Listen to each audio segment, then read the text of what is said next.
जय हिंद साथियों। आज हम स्वतंत्र भारत का पहले दिन की घटनाओं के बारे में, जब भारत आज़ाद हुआ था उसके पहले दिन क्या क्या हुआ, इस बारे में विस्तृत रूप पर चर्चा करेंगे। ठीक है, और इससे हमें काफ़ी नई जानकारियाँ मिलेंगी। ठीक है, यदि आपको नई जानकारियाँ मिले, जो भी नया मिले, एक बार मुझे अवश्य बताएं सुनने के बाद। ठीक है, 15 अगस्त 1947 को एक नए युग की शुरुआत हुई, जो नवीन भारत के दृष्टिकोण से व्याप्त था। यह दिन दासता के औपनिवेशिक शासन के अंत का प्रतीक और भारत की स्वतंत्रता के प्रारंभ का साक्षी था। 14 अगस्त 1947 को संविधान सभा में आधी रात को आयोजित एक समारोह में स्वतंत्र भारत के प्रथम प्रधानमंत्री के तौर पर बोलते हुए जवाहरलाल नेहरू ने कहा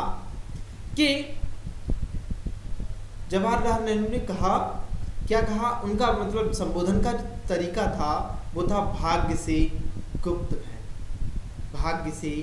गुप्त भेंट नामक ऐतिहासिक भाषण दिया। नेहरू ने भाषण देते हुए कहा कि आज हम दुर्भाग्य से एक युग का अंत कर रहे हैं और भारत पुनः खुद को खोज पा रहा है। आज हम जिस उपलब्धि का उत्सव मना रहे हैं वो महज एक कदम है नए अवसरों के खुलने का। इससे भी बड़ी जीत और उपलब्धियां हमारी प्रतीक्षा कर रही हैं। भारत की सेवा का अर्थ है लाखों करोड़ों पीड़ितों की सेवा करना। इसका अर्थ गरीबी, अज्ञानता और अवसर की समानता को मिटाना। आज एक बार फिर वर्षों के संघर्ष के बाद भारत जागृत और स्वतंत्र है। भविष्य हमें बुला रहा है।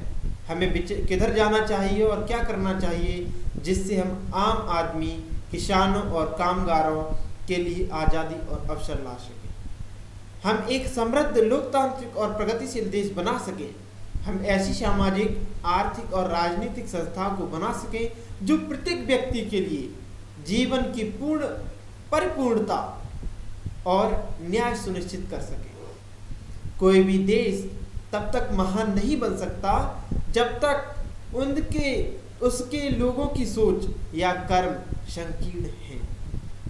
जिस देश की लोगों की सोच और कर्म संकीर्ण हैं, वो देश कभी भी महान नहीं हो सकता। जवाहरलाल नेहरू ने 15 अगस्त 1947 को देश के प्रथम प्रधानमंत्री के रूप में पदभार संभाला और उनके साथ 15 मंत्रियों ने भी पद धारण किया। सरदार पटेल अपनी मृत्यु तक दिसंबर 1950 तक देश के प्रथम उप प्रधानमंत्री रहे। लॉर्ड माउंटबेटन और बाद में सी राजगोपालाचारी ने 26 जनवरी 1950 तक गवर्नर जनरल के रूप में सेवाएं दी। 1950 में भारत स्वतंत्र बना और राजेंद्र प्रसाद देश के प्रथम राष्ट्रपति बने। स्वतंत्र भारत की मंत्रिपरिषद इस प्रकार: प्रधानमंत्री जवाहरलाल नेहरू, विदेशी मामले एवं कॉमनवेल्थ संबंधी मंत्री, वैज्ञानिक अनुसंधान मंत्री जवाहरलाल नेहरू जी रहे। सरदार वल्लभ भाई पटेल उप प्रधानमंत्री, जय रामदास दौलत राम खाद्य एवं कृषि मंत्री, जगजीवन राम श्रम मंत्री, CH भाभा वाणिज्य मंत्री, अमृत कौर स्वास्थ्य मंत्री, रफ़ी अहमद किदवई संचार मंत्री, नहर विष्णु गाडगे निर्माण, खान एवं ऊर्जा मंत्री, RK षणमुखम चेट्टी वित्त मंत्री, KC नियोगी राहत एवं पुनर्वास मंत्री और BR अम्बेडकर विधि मंत्री और 15 में थे श्याम प्रसाद मुखर्जी उद्योग एवं आपूर्ति मंत्री। हालांकि स्वतंत्र भारत को कई समस्याओं का सामना करना पड़ा। तात्कालिक समस्या समस्याएं क्या थी, यानी कि जो तुरंत में खड़ी होने वाली समस्याएं थी।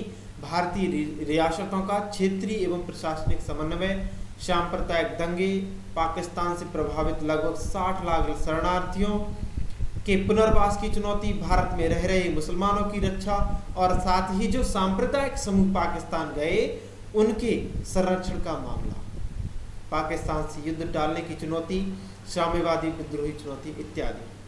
मध्यकालीन समस्याएं क्या रही? भारत के लिए संविधान तैयार करना, एक प्रतिनिधिक लोकतांत्रिक और नागरिक उदारवादी राजनीतिक व्यवस्था करना, निर्वाचन एवं सामंतवादी व्यवस्था इत्यादि।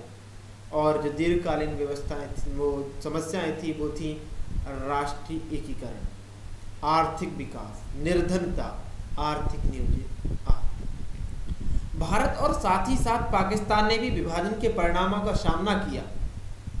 स्वतंत्रता अधिनियम ने 3 मुख्य समस्याओं, 2 राज्यों के बीच सीमाओं का सीमांकन, भारतीय सिविल सेवाओं और अन्य सेवाओं संबंधी संगठन एवं कर्मचारियों का विभाजन और सैन्य संपदाओं एवं संगठनों के विभाजन के लिए समाधान की प्रक्रिया है। सिविल सरकार का संसाधनों के विभाजन और महात्मा गांधी की हत्या से संबंधित चुनौतियां क्या है? भारत का विभाजन सिविल सरकार और साथ ही साथ सैन्य बलों तथा उपकरणों के संसाधनों के विभाजन से जुड़ा था। सिविल सरकार का विभाजन, इसका सौहार्दपूर्ण समाधान करने के लिए एक विभाजन परिषद गवर्नर जनरल द्वारा पीठासीन, जिसमें भारत एवं पाकिस्तान प्रत्येक एक से एक प्रतिनिधि शामिल था, का गठन किया गया। संचालन स्तर पर परिषद की सहायता के लिए एक स्टीयरिंग कमेटी बनाई गई, जिसमें H.M. पटेल और मोहम्मद अली शामिल थे।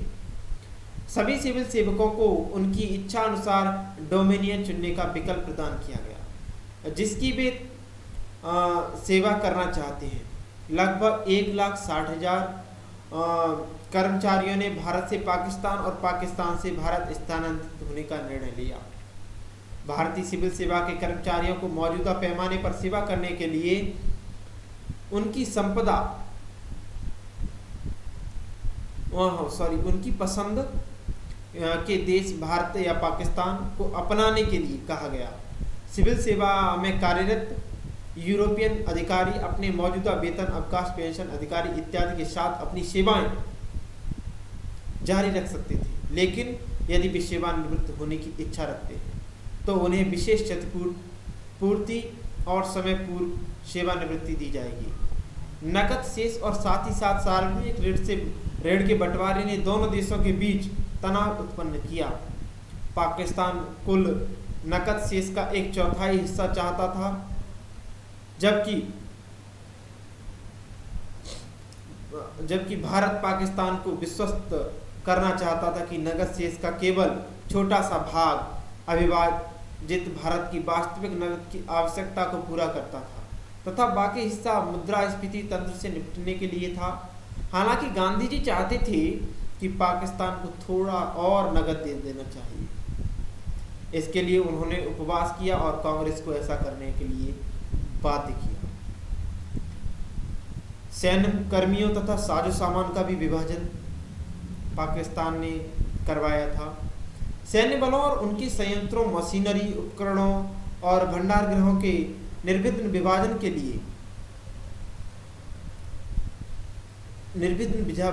लिए अचिनलेक सर्वोच्च कमांडर की अध्यक्षता में अचिनलेक कमांडर थे, उनकी अध्यक्षता में एक संयुक्त रक्षा परिषद का गठन किया गया। परिषद ने निर्णय किया कि मुस्लिम बहुल इकाइयों को पाकिस्तान और गैर मुस्लिम यूनिट्स को भारत हस्तांतरित कर दिया जाए, लेकिन दोनों देशों के बीच गंभीर मतभेद के चलते सर्वोच्च कमांडर के पद को समाप्त कर दिया गया।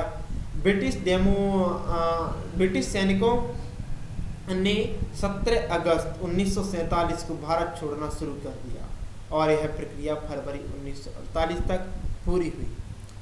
अब बात करेंगे महात्मा गांधी की हत्या के बारे में।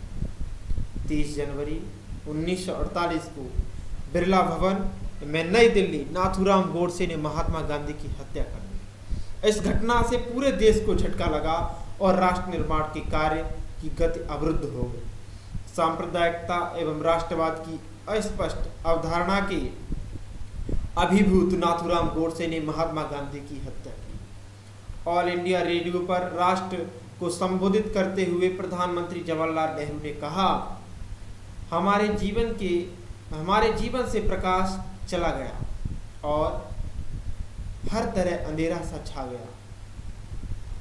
उन्होंने कहा उन्हें वे एक उनकी यादों को हमारी सर्वश्रेष्ठ श्रद्धांजलि होगी कि हम स्वयं को सत्य को समर्पित करें जिसके लिए वे जिए और मरे।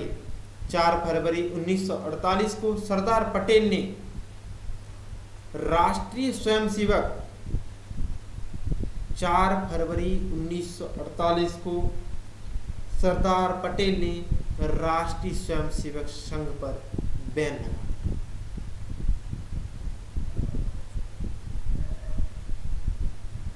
प्रतिबंधित कर दिया। 1949 में आरएसएस से उस समय प्रतिबंध हटाया गया जब उन्होंने पटेल द्वारा प्रस्तुत शर्तों को स्वीकार कर लिया। ये शर्तें थीं, संघ एक लिखित एवं प्रशासनिक संविधान को स्वीकार करेगा। नंबर 2, यह स्वयं को मात्र सांस्कृतिक गतिविधियों तक सीमित रखेगा और राजनीति से नहीं जुड़ेगा। 3, हिंसा एवं गोपनीयता के अपने एजेंडे का त्याग करेगा। नंबर 4, भारत के संविधान और ध्वज की सार्वजनिक रूप से स्वीकार करेगा और लोकतांत्रिक सिद्धांत के अनुरूप स्वयं को संगठित करेगा। आज का आरएसएस विभिन्न मोर्चों पर 1940 के आरएसएस से भिन्न है।